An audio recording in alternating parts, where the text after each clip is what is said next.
let's look at another clip, I think.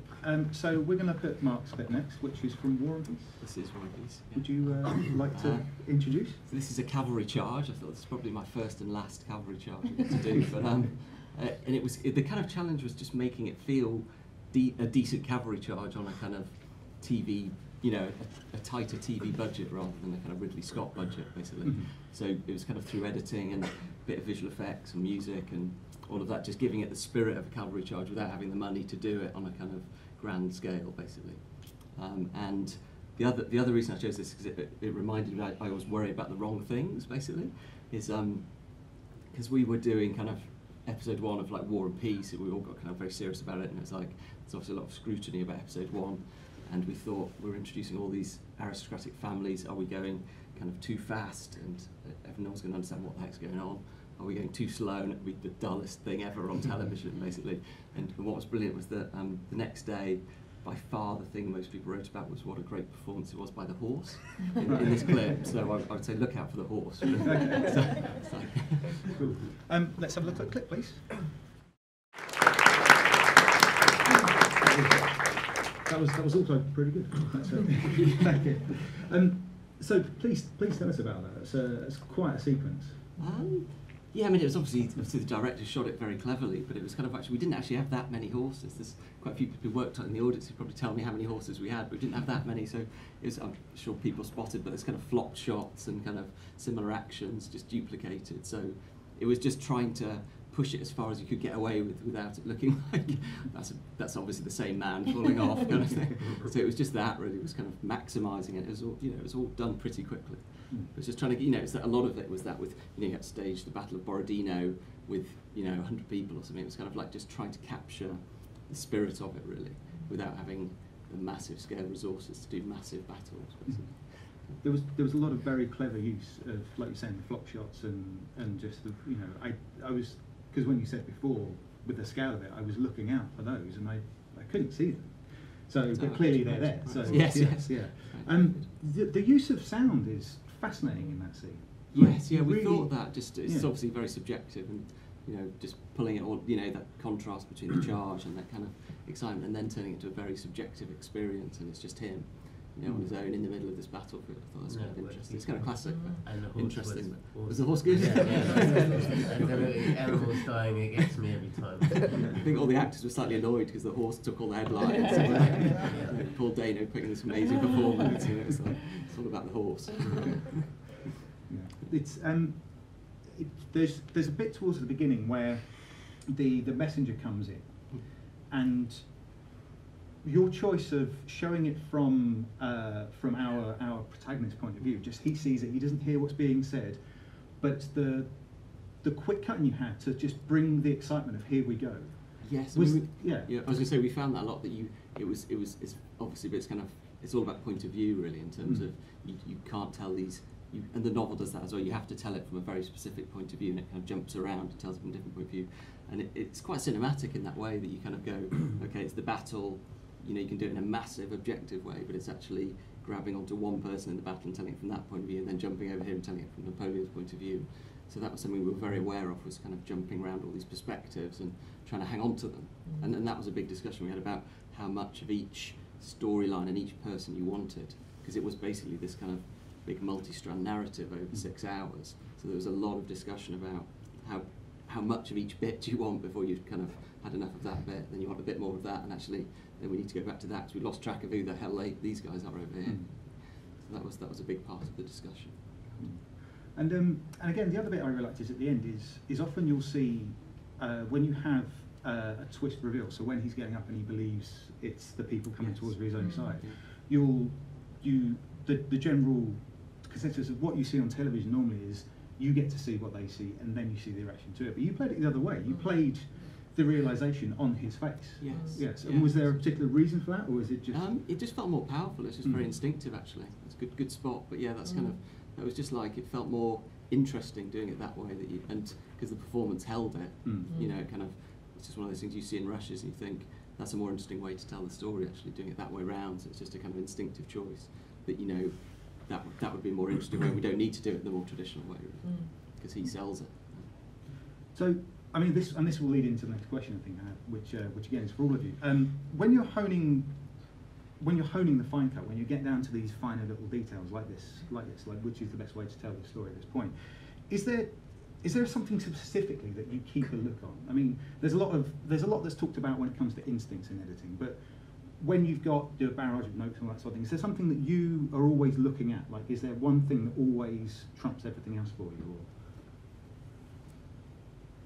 or is it a case of you just have to take it as it comes? You know, is it one day you come in and it's like, well, today I just need to work on the entire plot, or this is today like it's this, you know?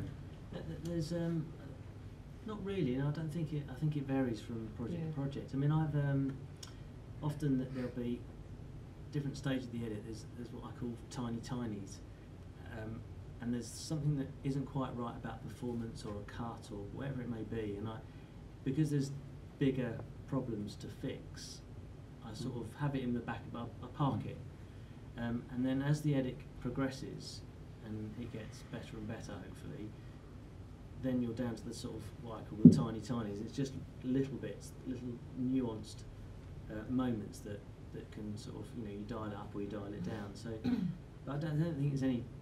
I don't have a specific. I think there's so many things you're judging all the time. You know, between scenes, and when, you know, once the actual show you're working on gets more refined, then it's like a narrowing of moments, isn't it, that you're looking at. The only thing I think you could keep an eye out for is sometimes you get a lot of notes, and if you were to do all the notes, I know it was said this before, you could actually destroy the thing. So to be very shrewd in knowing a lot of the notes are actually very good highlighters that there could be something amiss, but maybe the solutions offered by others aren't the right solution necessarily. So just to be prudent in knowing, okay, whatever the truthfulness of that scene, or whatever the best way to tell the story so that the audience feel, you know, they understand, empathise that the plot, you know, reveals the character, whatever, that the audience are in the right place and understanding the story.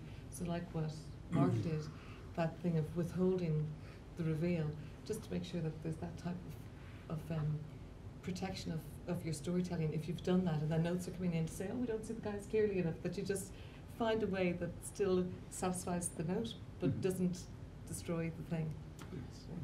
So it's basically when there's a discussion between the directors and the writers and the execs, and they're all talking about what they meant on the page, it's the sort of you just have to keep an eye on what the audience is feeling at that point. You're the protector of the audience. Yeah, and also just because I find a lot of the notes when they come in, there's truth in those notes. There's a reason why someone gave the note, because we're all collaborating. So no one's going to just give a note just to be, you know, for ego. So you have to really read the note and listen to the note and just work out, even if you don't agree with the note, and say the director and editor can often be pulling their hair out going, I can't believe we got this note, but then just find a way through the note, and maybe by changing something else in 3 scenes earlier, when the exec watches it again, they actually won't have that note anymore because you've actually answered whatever their little problem was. So just to be, you know, keep an eye on it. Well, so you've touched on a question I was going to ask later on, which is that when you have notes that are less good from the hires up, how do you sort of deal with that? So your method is to. Well, I would say even if it sounds like it's less good, just to try and work out, well, why was the note given? That's what I would try and do. And then if I had time, I might even just, unless it was really very obvious, this is just a bum steer, but I might even try it out, because there are times, there was a show I did, and myself and the director, we were convinced that we were right. And we had some time and we just said, we'll stay late, we'll just try it. And we tried it, and it worked, and we were both shocked, and we were like, oh. So we had a subjective point of view where the child actually went into slow motion. She was put on the hijab, and basically the note came back, remove all that poetic, you know, subjective point of view, slow-mo.